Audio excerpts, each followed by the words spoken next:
ningempelekewa hapa msomi, lakini usomi bila adabu, usomi bila hekima, usomi bila busara, usomi bila huruma inakuwa kituko. Huyu ni msomi ambaye amejipambanua mambo yake, ataeleza mwenyewe.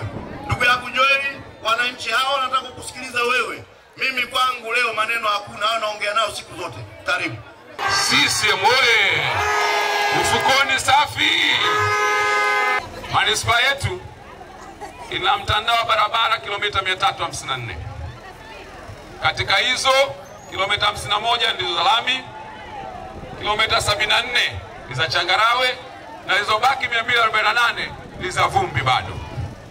Moja ya mkakati wa msingi na muhimu tunataka kufanya katika miaka 5 ijayo ni kuhakikisha tunaboresha barabara zetu.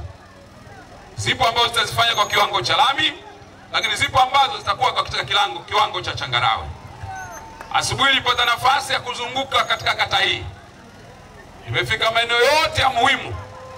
Nimetembea, nimefika kule California, nimeangalia mambo yanavyoendelea.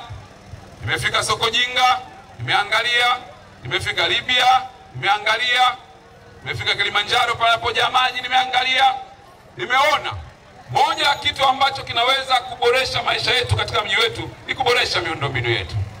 Na niko hapa kuahidi sawa sawa na ilani ya Chama cha Mapinduzi, tutafanya msukumo maalum kwa sababu mji wetu umechaguliwa kati ya miji 15 ya kuboresha miundombinu hapa Tanzania.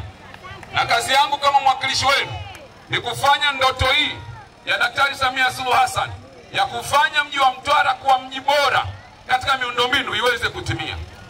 Tayari iliingizwa katika awamu ya kwanza na sasa tunatakiwa kwenda katika awamu ya pili.